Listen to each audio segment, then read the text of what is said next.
रात्री अचानक दरवाजा स्वतः हलला. घरात थंड वारा फिरू लागला.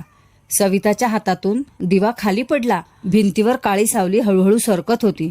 माधवची बायको रुपाली हिने माधवला भीतीने घट्ट धरलं होतं. स्वयंपाकघरातून कुजबूज ऐकू येत होती, पण घरात कोणीच जागं नव्हतं. सविताचे डोळे अचानक मोठे झाले. ती हळू आवाजातच काहीतरी पुटपुटली. रुपाली घाबरून तिच्याकडे पाहत राहिली. माधवने दार उघडण्याचा प्रयत्न केला, पण दार आतून अडकलं होतं. घरात घड्याळ अचानक बंद पडलं. कुत्र्याचा आवाज बाहेर वाढत गेला. रुपालीच्या अंगावर काटा उभा राहिला. सविता मात्र जागेवर थिजून उभी. तिच्या डोळ्यात ओळखीची भीती होती. ती म्हणाली, पुन्हा तोच आवाज.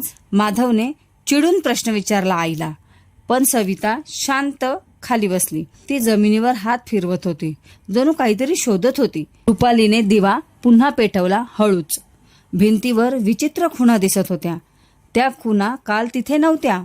माधवने हात हलवून पाहिलं. शांत. खुणा अजून ओल्या वाटत होत्या. अचानक वरच्या खोलीत आवाज झाला, कोणीतरी जोरात धावत असल्यासारखा. तिघेही घाबरून वर पाहू लागले. रुपालीचे पाय थरथर कापत होते. माधव हळूहळू पायऱ्या चढू लागला. सविता त्यांच्या मागे चालत राहिली. वरची खोली अनेक वर्ष बंद होती. त्या खोलीत कोणी जात नसे. माधवने दार उघडताच धक्का बसला.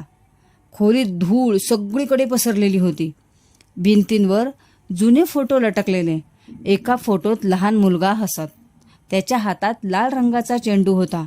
रुपालीने फोटो जवळून पाहिला. त्या मुलाचे डोळे विचित्र वाटले. सविताचा श्वास अचानक अडकला. ती फोटो समोर रडू लागली. माधव पूर्ण गोंधळून गेला. तिच्याकडे पाहत तो म्हणाला, हा मुलगा कोण? सविताने चेहरा हाताने झाकला. ती काही वेळ बोललीच नाही. बाहेर पाऊस आणखी जोरात पडत खिडकी आपटून आवाज करत होता. सविता थरथरत उभी राहिली. ती म्हणाली, तो माझा मुलगा. रुपाली स्तब्ध जागेवर उभी राहिली. माधव रागाने मागे सरकला. तो म्हणाला, मग मी कोण? घरात पुन्हा शांतता पसरली. सविताचे अश्रू थांबत नव्हते. ती हळूहळू भूतकाळ सांगू लागली. अनेक वर्षांपूर्वी मोठं वादळ आलं. घर नदीच्या पाण्यात अडकलं. लहान मुलगा अचानक हरवून गेला. संपूर्ण गाव त्याला शोधत राहिलं, पण तो कधी सापडलाच नाही. त्या दिवसानंतर सविता तुटली पूर्ण. काही महिन्यांनी दुसरं मूल जन्माला आलं. ते मूल म्हणजे आजचा माधव. पण सविता पहिल्या मुलाला विसरली नाही. ती रोज वरच्या खोलीत बसायची. त्या फोटोशी बोलत राहायची. रुपालीच्या डोळ्यात भीती वाढत होती. माधवचा राग शांत होत नव्हता. तो खाली निघून जाणार इतक्यात वरच्या कपाटातून आवाज आला. अचानक तिघेही दचकून मागे वळले. कपाट हळूहळू स्वतः उघडत होतं. त्यात आत लाल रंगाचा चेंडू पडलेला. तोच चेंडू फोटोमध्ये दिसलेला. रुपाली घाबरून मागे सरकली. सविताच्या डोळ्यात पाणी भरलं. माधवने थरथरत चेंडू उचलला. चेंडूवर काही शब्द लिहिलेले. धूळ पुसताच अक्षर स्पष्ट झाली. आई, मी अजून इथेच आहे.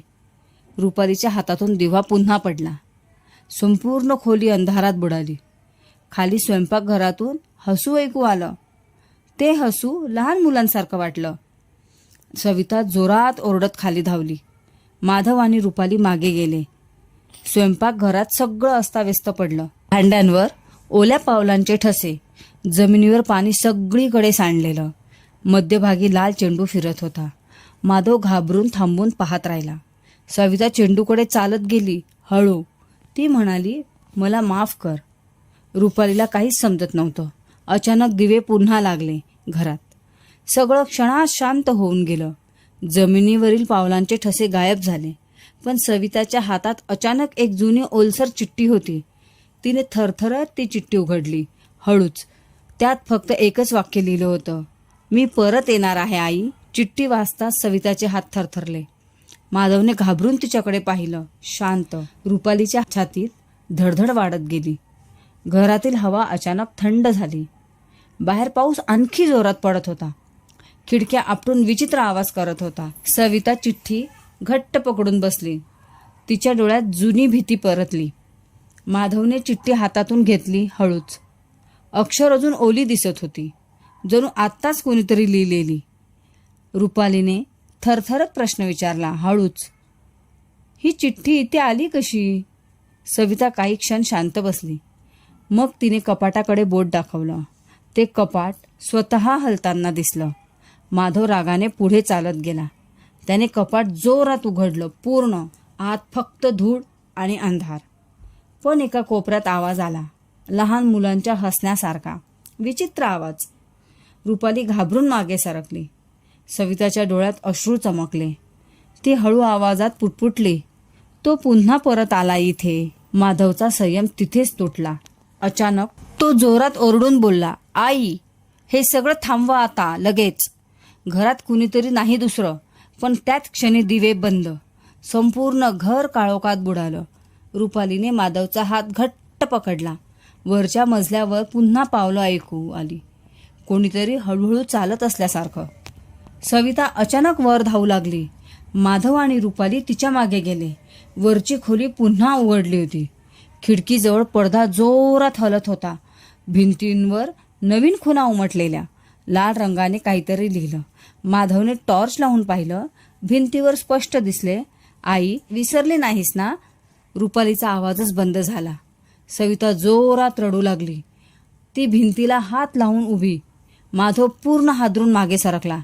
त्याला आता भीती वाटू लागली. अचानक कपाट पुन्हा आपटलं जोरात. आतून काहीतरी खाली पडलं. माधवने धैर्य करून आत पाहिलं. जुनी लाकडी पेटी पडलेली. त्या पेटीवर कुलूप मोडलेलं. सविताचा चेहरा अचानक फिक्कट पडला. ती म्हणाली, ती पेटी इथे? रुपालीने पेटी उघडली. हळू. आत जुने कपडे ठेवलेले. त्याखाली खेळणी पडलेली आणि एक लहान वही दिसली. माधवने वही हातात घेतली. पहिल्या पानावर नाव लिहिलेलं, आरव सविता देशमुख. सविताचे अश्रू थांबत नव्हते. आता ती म्हणाली, तोच माझा मुलगा. रुपालीने वही उघडून पाहिली. त्यात लहान मुलाचे शब्द होते, आई, आज मला खूप भूक लागली. आई, रडलीस का? आई, मी नदीकाठी खेळायला गेलो. प्रत्येक पानावर निरागस अक्षर.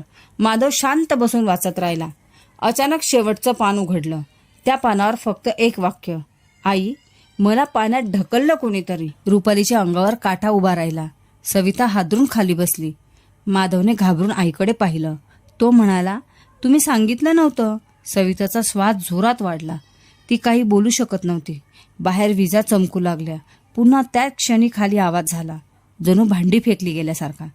तिघेही धावत खाली आले. स्वयंपाकघर पूर्ण अस्ताव्यस्त झालेलं. जमिनीवर पाण्याचे मोठे ठसे. मध्यभागी लाल चेंडू फिरत होता. पण आता चेंडूवर रक्तासारखे डाग. रुपाली घाबरून किंचाळली जोरात. माधवने चेंडू पकडण्याचा प्रयत्न केला, पण चेंडू स्वतः दूर सरकला. सविता थरथरत मागे उभी राहिली. अचानक फ्रीजवर फोटो दिसला. तो फोटो आधी तिथे नव्हता. फोटोत नदीकाठी उभे दोन मुलं.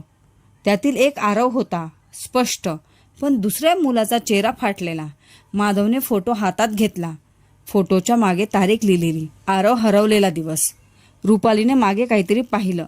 अचानक स्वयंपाकघराच्या दारात एक सावली लहान मुलासारखी उंची दिसत होती.